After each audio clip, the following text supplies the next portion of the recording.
If you want to launder bullion, the best way to do that is to bury it in a gold mine, then immediately dig it up, put it in the refinery, and it comes up as freshly minted bullion bars that have come out of the gold mine inventory. So figure that Nathaniel Rothschild is getting involved so that he can launder his own bullion away before this manipulation system ends and people go looking for the bullion. Hey friends, Sean from SGT Report here with a very, very important interview. In fact, this one is really going to be a primer for those who want to learn about these rat lines and want to do more research. It's an extremely important interview with my friend Mark Anthony Taylor, and I've broken this into two parts just to make it more digestible. This is packed with important information with names named. Alright guys, just a couple of notes before we begin. I'm very much looking forward to Tuesday night's first presidential debate in Cleveland. Sleepy, creepy, bumbling Joe is going to have his hands full with our lucid, comedic, patriotic president. Come on, man. Come on, man. Come on, man. Come on, man. Come on, man. Come on, man. And I just don't see how this could possibly end well for the guy who has nothing to sell other than open borders, abortion on demand, and UN Agenda 21 policies. No, I'm serious. I'm being deadly earnest. No, I'm being deadly earnest. Come on, man. Come on, man. Oh, and by the way, for those who are SGTReport.tv members or patrons, you all know I posted my weekend wrap with my friend Frank from Quite Frankly on Saturday, and that is exclusive weekly content. But for those who missed it, here's just a quick sample. Now, you'll note that Mark says it is dangerous, his quote, referring to Q, but these people never seem to have a problem with the Marxist foundations of Black Lives Matter or Antifa looting and burning down cities. Frank? There is nobody in the streets right now that are chasing down Priuses, that are pulling people out of cars, that are burning federal buildings, that are attacking and assassinating police officers. There is nobody outside right now swinging baseball bats, throwing Molotov cocktails that believes in the validity of the information that is aggregated on the Q drops. Nobody. All right, friends, buckle up for part one of my two-part interview with Mark Anthony Taylor. But first, just a quick word about this interview's sponsor. Friends, the right to arm and defend yourself is more important than ever. You know it, and I know it. And you know what? The demonic D's know it too. And you can show your support for the Second Amendment with the Second Amendment coin. This Second Amendment coin normally retails for $39.99, but I've partnered with supportthesecond.com to give away this coin to my audience for free. All you need to pay for is the $9.95 shipping. This limited edition coin is engraved with pro-Second Amendment quotes and logos. It's really cool, and it would make a perfect gift for a patriotic friend or family member. And you can add this coin to your collection for free. All you need to cover is the $9.95 shipping and handling. Go to supportthesecond.com or click the link which I'll provide below to order yours today. All right, friends, let's begin. This is a deep, deep dive into Banksters, Wetworks, and Pedo networks. This one is dangerous. I have on the line Mark Anthony Taylor. I've interviewed Mark once before back in October of 2018. That one was titled Bankers, Bullion, and Pedo Rings. And Mark revealed in that interview his litigation against JP Morgan, Deutsche Bank, and Barclays for precious metals manipulation, litigation which was then squashed by the Banksters. This interview with Mark should probably be titled Banksters, Wetworks, and Pedo Networks. Mark joins us right now. How are you, Mark? So I said just before the interview, I'm extremely tense at the moment. I'm shaking with rage from what I've learned. I've been like this a few days because what I've learned is truly horrible. I've learned that there's a conspiracy to kill off key bankers who were witnesses in the LIBOR manipulation. This execution ring seems to be the same people behind the Epstein blackmail operation. It is the focus of the investigations has been corrupted. Now, I'm not a supporter of Trump, not until he pardons Assange, and not until he's until there's a successful prosecution of the Pizzagate members, including Hillary Clinton and Podesta. I'm certainly not a fan of the opposite, creepy, senile, old woke Joe. But being objective, I can see that the murder of these bankers is being wrongfully directed to Trump's door. And from what I can see, the prosecutors already know who's behind it. They have the key information. At the very least, there should be investigation. So I'm not saying at this point that I know for a matter of fact who did it, but I know for a matter of fact who should be investigated and who has apparent immunity from all litigation and from all criminal prosecution. Let me just say this, guys. For those who have been following the work at SGT Report and other truth-telling sites in the alt media space for any period of time, you're going to remember the long list of dead bankers, of suicided bankers. One reminder is in January of 2014, the body of William Broekschmidt, 58-year-old man, a high-ranking Deutsche Bank executive, was found hanging in his London flat from a dog leash tied to the top of a door. That's just one of many, and I think what you're going to hear in this interview with Mark is who he believes is behind so much of this wet works, so many of these suicided people. Now, everything that Mark is about to share in this interview is all public domain information that he has gathered, compiled, and put in order to try to make some sense of all of this. Now, with that said, these are Mark's allegations, but I think when you take the totality of his information, it will leave you scratching your head. We can look at this illustration you have on the screen, and already we're seeing some names we all recognize. Where would you like to begin?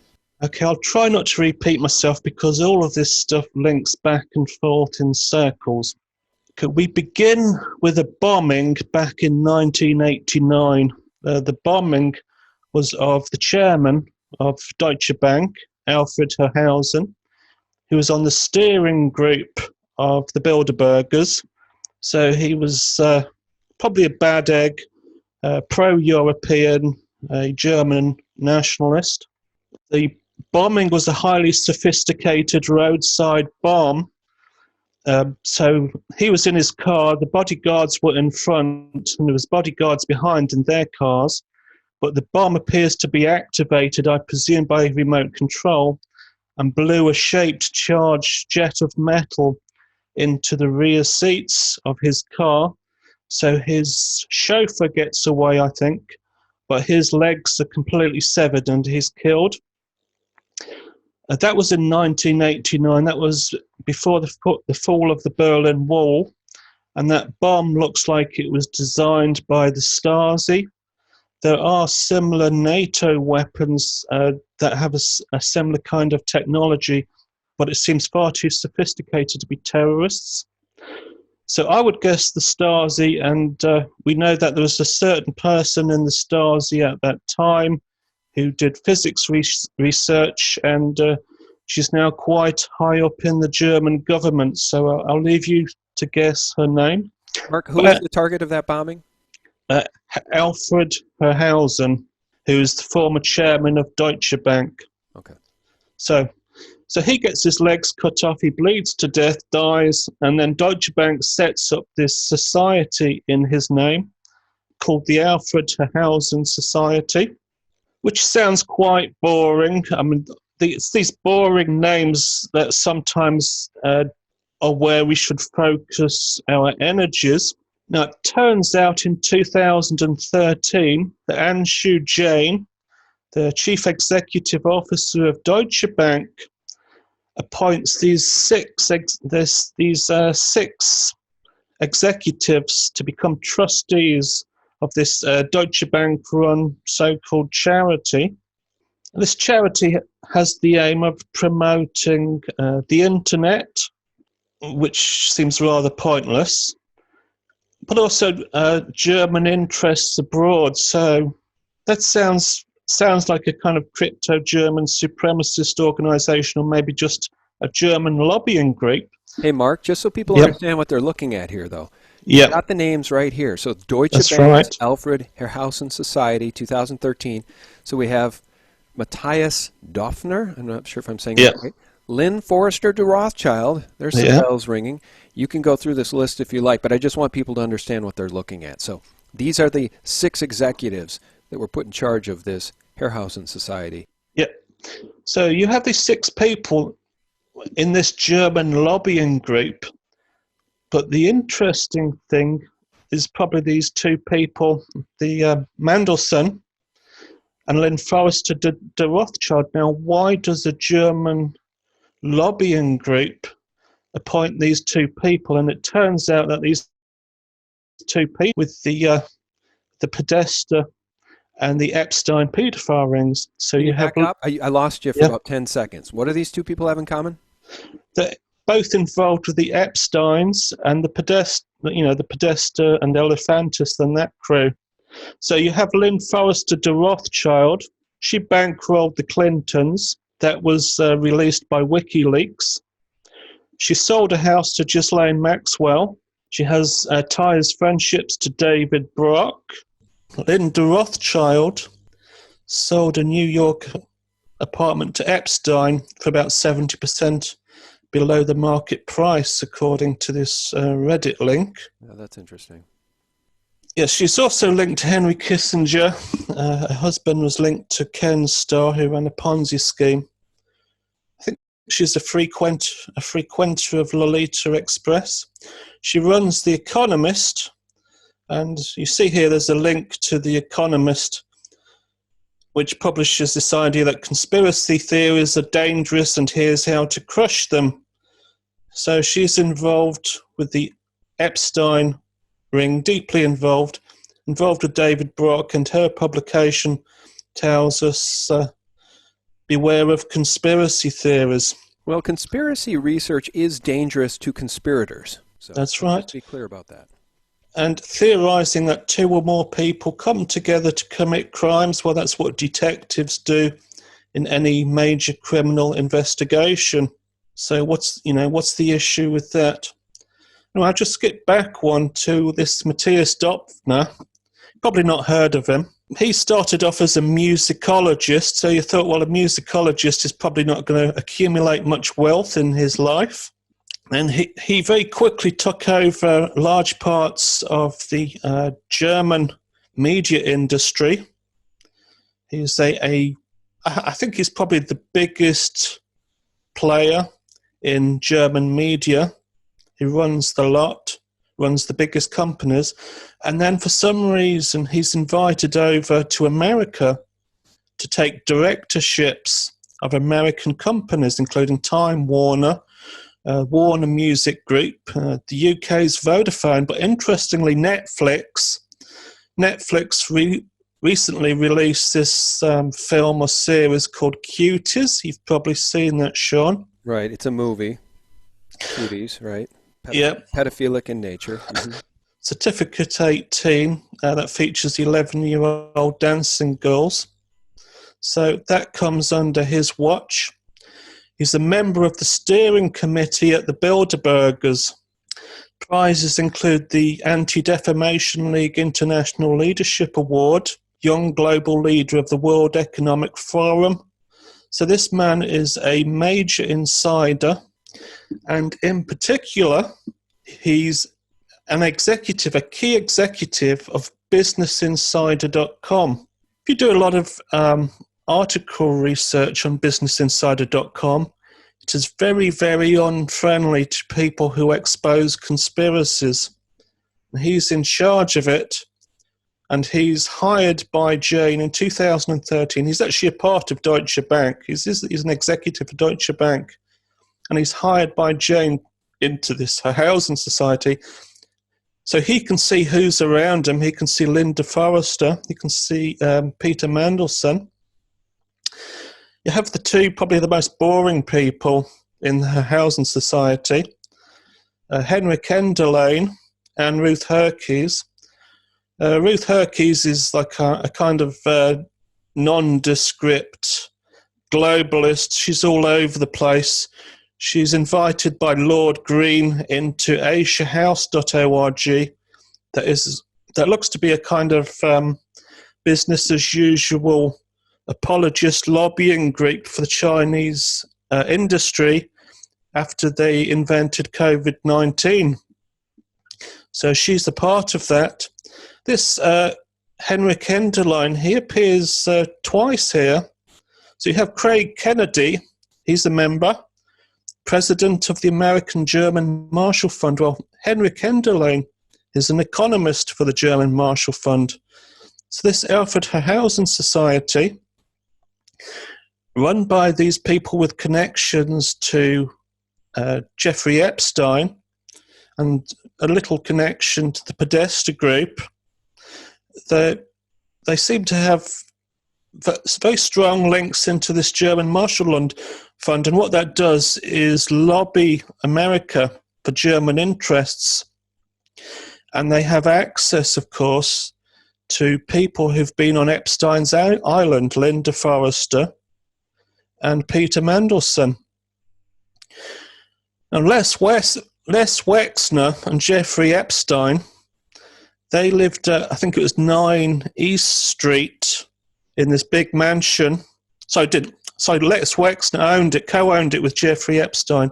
So this was Jeffrey Epstein's pad, up at East Side North, New York mansion, 9 East Street.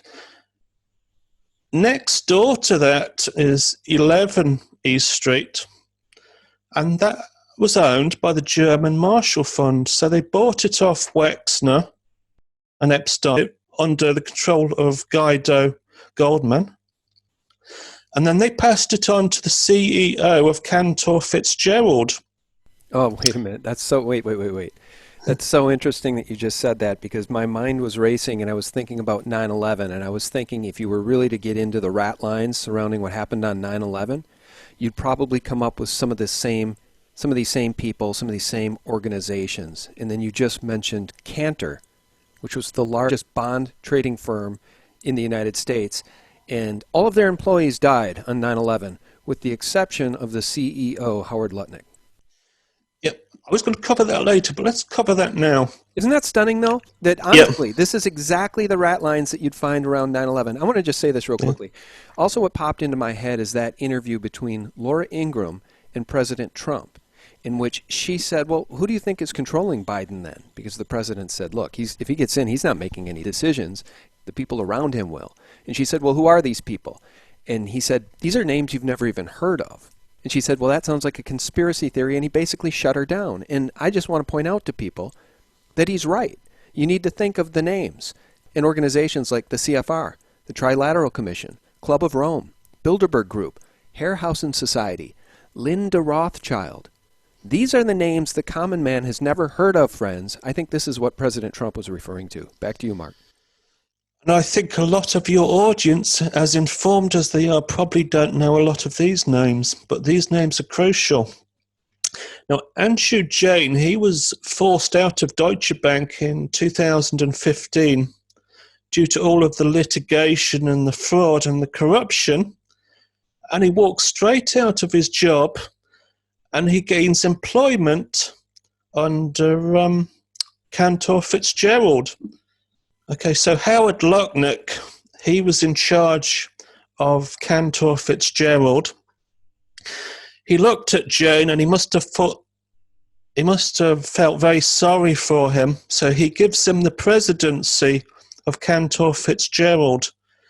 Now, it was in the mainstream press and in the Wall Street Journal that BaFin, the German regulator, their field agents had accused Jain of personally masterminding the LIBOR manipulation and lying to the Bundesbank with false LIBOR rates, basically distorting the entire European banking system. So Jain is the kingpin of the European side of LIBOR manipulation, walks out of his job, gets a new job at Cantor Fitzgerald, courtesy of its director, Howard Lutnick. Now, if you look at Lutnick's response to 9/11 9/11, he sets up this thing called the Cantor Fitzgerald Charity Day. And for years and years, what it does is it invites a load of celebrities from the film and music industries, and they all have a smile for the cameras, and money flows in one way or another, and then this is presumably given to the victims of 9/11. So it's as if Lutnick is returning something to the community. And all of this changed as soon as Jane steps in 2017. If you look at the membership list for that charity day, which is on Cantor Fitzgerald's website, you can see they didn't quite invite so many celebrities in the subsequent years. What they did was replace them with politicians, including Bill Clinton and Tony Blair. So how do you think the 9/11 survivors feel when these two people are invited to the charity event to raise money for them? Something about that really stinks. So I think what happened was that this Lutnick, this chief of Cantor Fitzgerald, I think he was in the third ring of the Illuminati, the Bilderbergers, and then he invites Jane to take over, knowing that Jane's running this her housing society, which is basically the Epstein Society. And then he uses that basically to promote himself to the second tier. See, the Bilderbergers is just a talking shop. It has far too many people to have an involved conspiracy without the possibility of leaks. So when you want to do something really dirty, you need something no bigger than this housing society with half a dozen people involved. You don't want to spill your secrets to 150 people. So this Lutnick is effectively promoted by putting Jane on board. So he makes Jane president, and then Lutnick then becomes an insider. He becomes the second tier of the Illuminati. Now, this is where it starts to get really dirty. So you have Jane, 2013, he's made CEO of Deutsche Bank. At that time, Danske Bank, from 2007 to 2015, during the key years of Jane's reign, laundered over $300 billion through its Estonia branch to the Russian mafia. The first whistleblowers for the Estonian money laundering claimed that it was Putin behind it. I think it probably was. That doesn't necessarily make Putin a bad man, because I think what the operation was just to allow Russia to financially function, even though there were all these sanctions on it. So from Putin's perspective, he was doing his duty as a Russian to bring the money into the country. So Danske was organizing all of this. Danske was taking unmarked gold bullion bars without the paper seals or receipts, shipping them through its Estonia branch. To about 2000, there's this guy called Oleg Deripaska. I have to keep memorizing that. He's called Oleg Deripaska. He starts out in life as a student physicist. He's Jewish. He knew a Rothschild when he's studying physics, but he figures there's no money to be made in physics in Russia while he was a student in the 90s. And so he switches course and becomes an accountant for a year or so. And then he joins this big metals company just as a kind of accountant, physicist and trader. So in 1 year, he goes from being the junior to actually becoming what the Russians call, I think, the director general of the entire company. So you think, that's odd. Someone joins a major metals company worth billions, and in 1 year they get to the top. That sounds a likely story, doesn't it? And then he becomes the richest oligarch in Russia. Well, it turns out there's a lawsuit between him and this Israeli money launderer and mafioso man called Michael Cherny.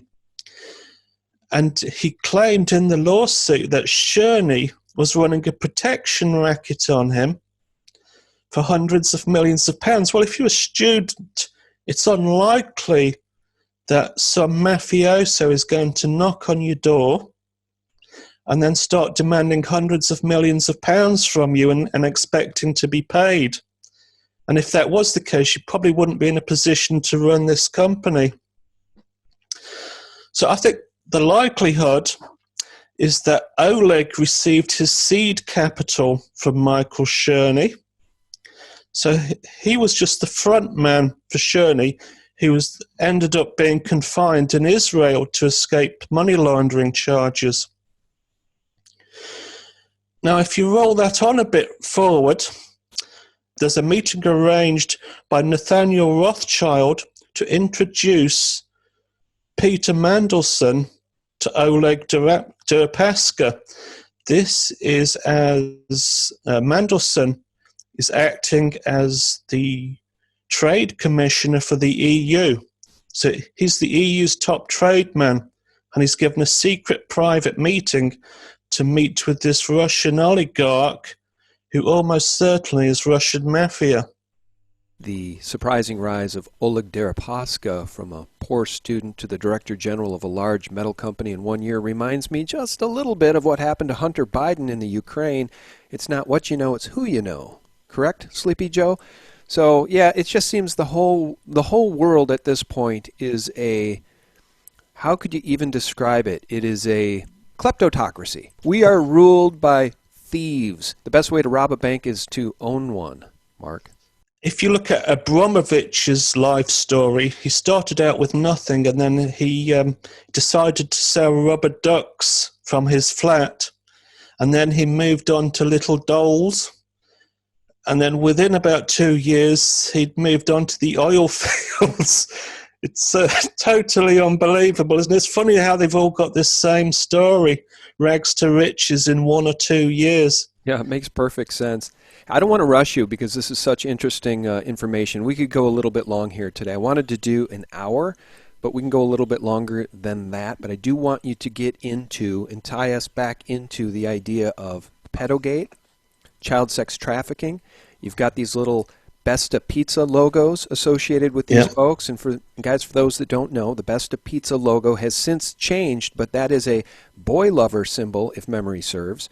They changed it after the Pizzagate investigations began. Of course, CNN tried to debunk the whole thing, and nothing regarding James Alefantis and Comet Ping Pong and his connections to James Brock and GQ putting James Alefantis in their magazine as the 49th most powerful person in Washington, D.C., before this whole thing broke, only made people scratch their heads and ask why. He's a pizza shop owner, and you people are telling us that there's nothing to see here? He's the 49th most powerful man in D.C.?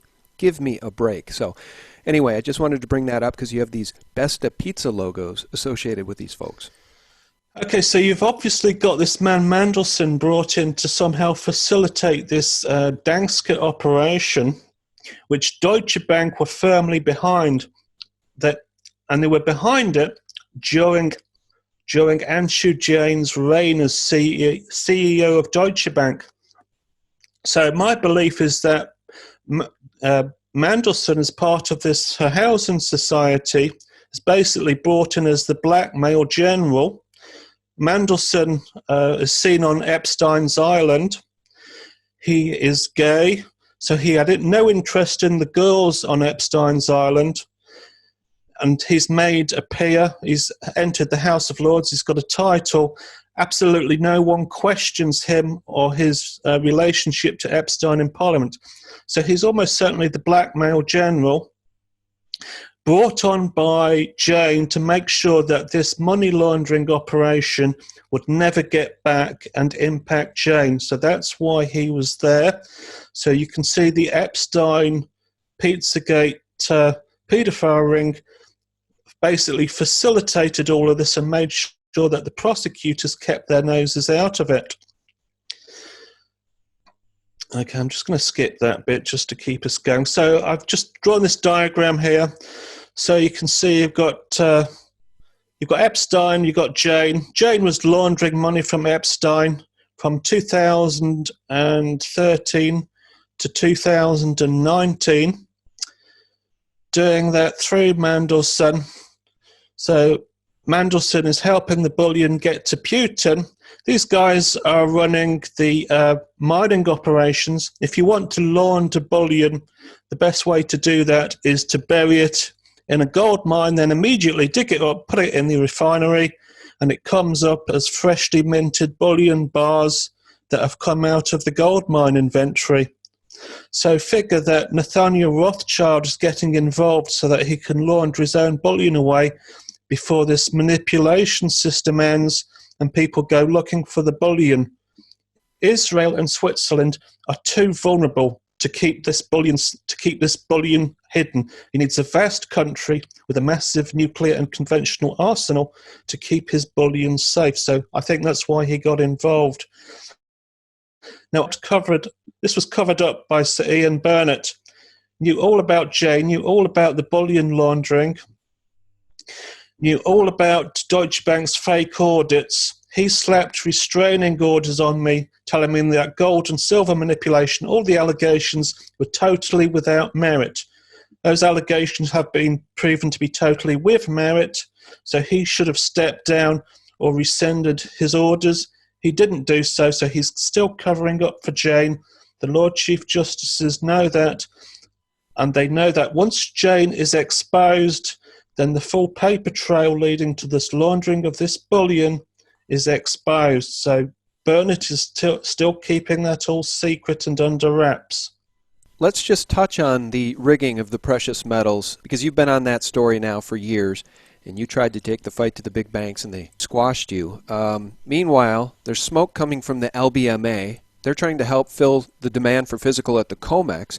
It seems to me that while JP Morgan, their precious metals desk, has been called a criminal operation by the DOJ, it seems to me this whole Ponzi scheme is finally collapsing. Do you see it the same way? Everything they're doing is coming out of their hands. But the danger is, particularly when you blend it in with this COVID-19 lockdown response, is that all of the people of the world, when they're faced with the collapse of governments and the financial systems, and it is shown that COVID-19 response was a complete fraud, the danger is people will say, instead of blaming China for the initial release of the COVID-19 and going back into that laboratory and looking at the globalist links, the danger is that will say, well, we'll need a new political system without the market rigging, without the lockdowns, without fake information. So we'll need a system of total information control. And what system provides that total information control but something similar to the Chinese Communist Party? So this financial crisis and the lockdown, they've been timed perfectly together so that we say everyone is to blame and not this communist system. So we should go to this communist system as a solution. That's what the lockdown is for, to make fools of our politicians. So we blame the fools and not the origin of the virus. Right, and many of these politicians are bought and paid for, so they're already on board with this plan, right? And I'm sure that some of the Republicans like John Kerry and others are part of this system, obviously, John Kerry's skull and bones, but I think all of the Ds have sold their souls to this system. Now, you're over the target with Deutsche Bank. I mentioned JP Morgan. In service of your narrative here, let me read this article real briefly, headline from Zero Hedge, dated September 17th, 2020. Deutsche Bank gold manipulator, quote, spoofing was so commonplace I figured it was okay. He's talking about spoofing in the precious metals markets, creating fake sell orders to drive the price down and then buying on the cheap or vice versa. This precious metals manipulation is something we've been talking about since the birth, since the foundation of SGTReport.com and the YouTube channel. And Mark has been over that target and taken flack, trying to do his best to actually sue these people in courts of law for disclosure so he can get actual information to prove his case and try to recover some of his damages. Of course, the courts are rigged, and he was squashed.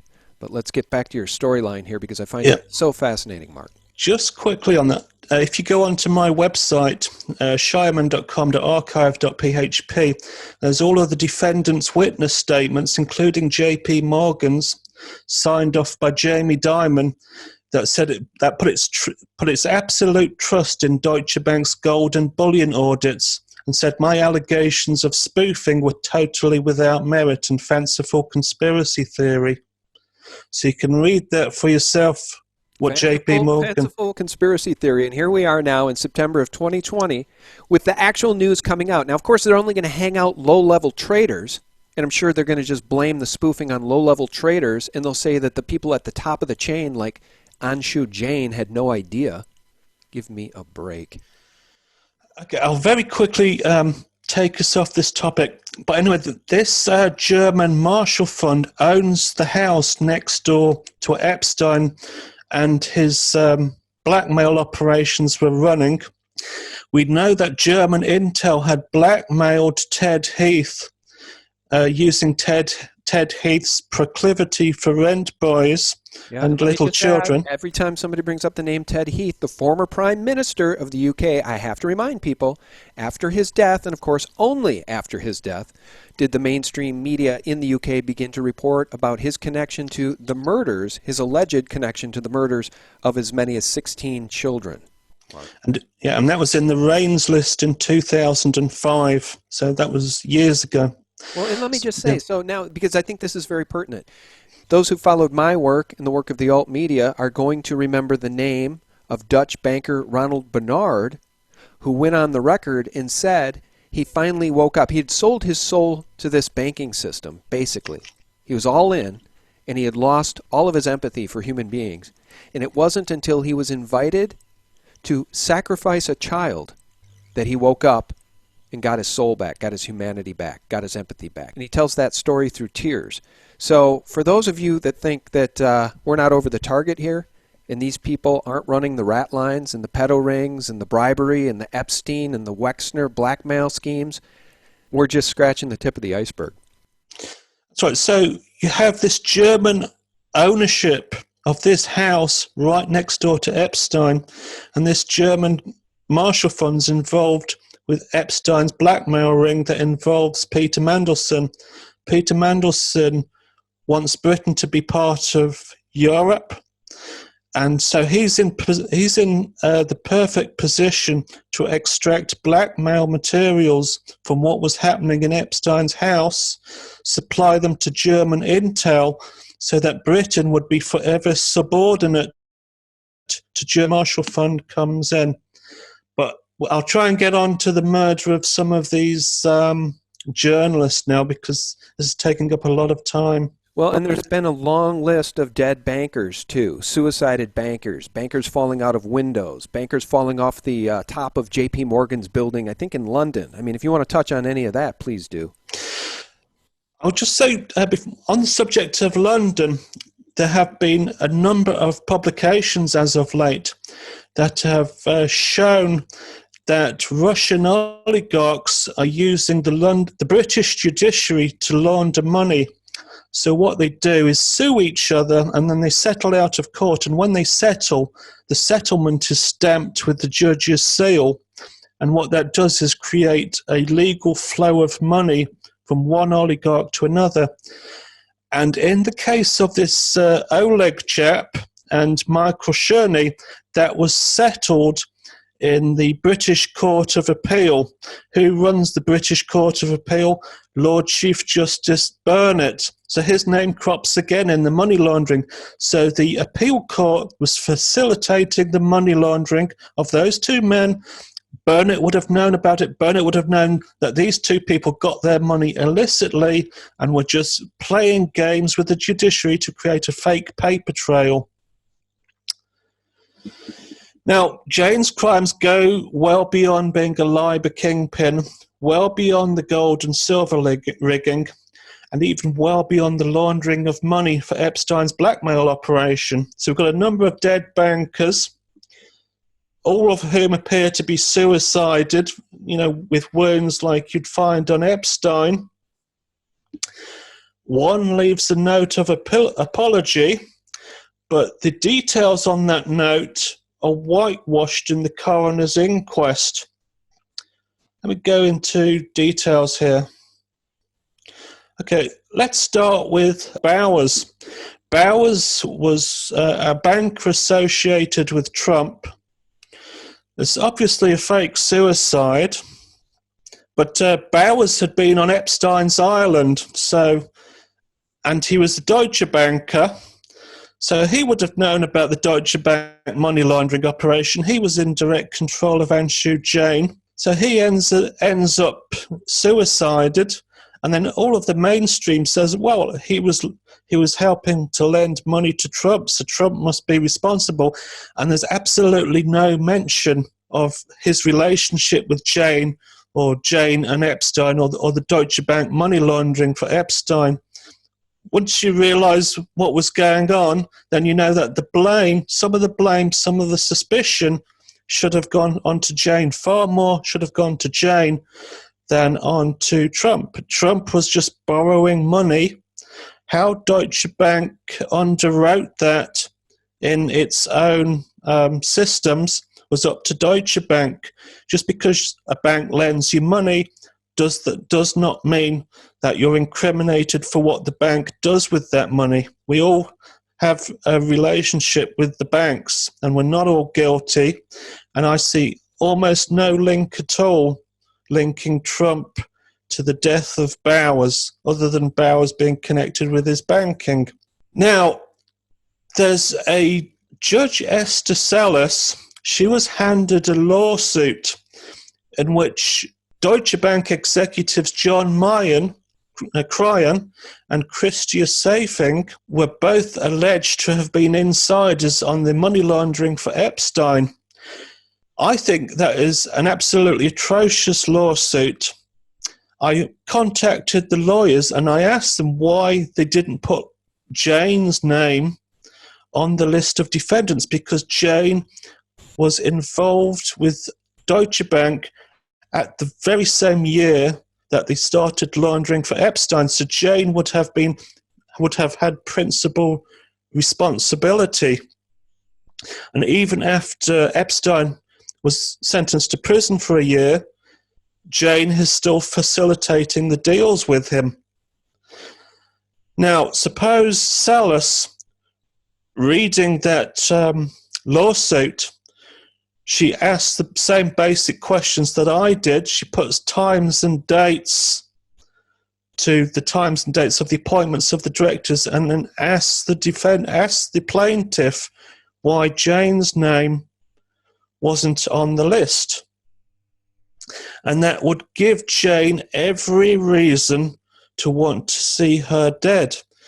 And sure enough, there's some kind of assassination attempt that's botched, and her husband and son allegedly killed by someone who appears with a gunshot wound to his head. They call that suicide, and that someone had strong links to Deutsche Bank and Epstein.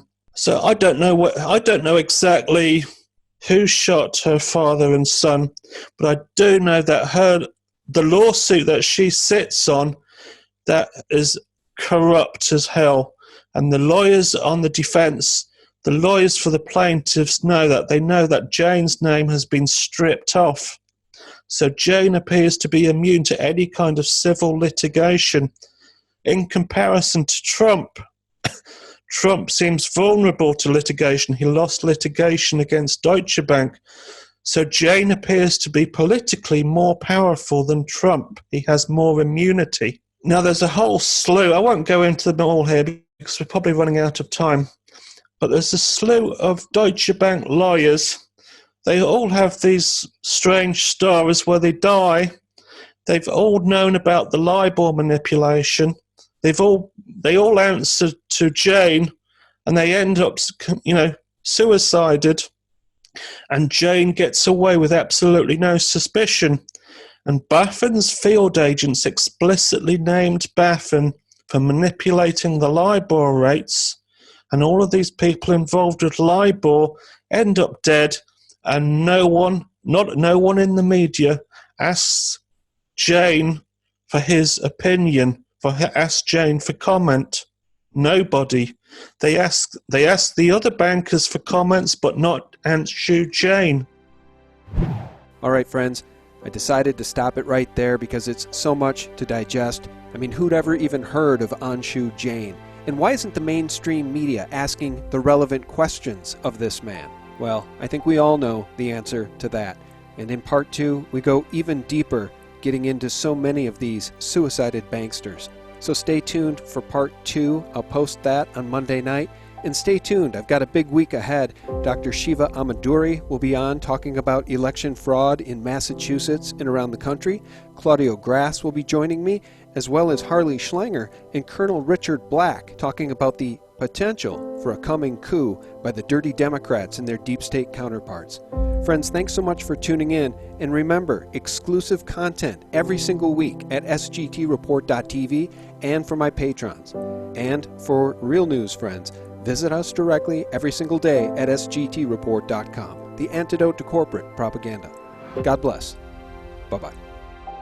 So I said, well, what percentage of people here in Washington, not just congressmen, but their staffs and people that work at these agencies and all, what percentage of people in Washington are compromised in some way? This person looks at me and says, about 99%.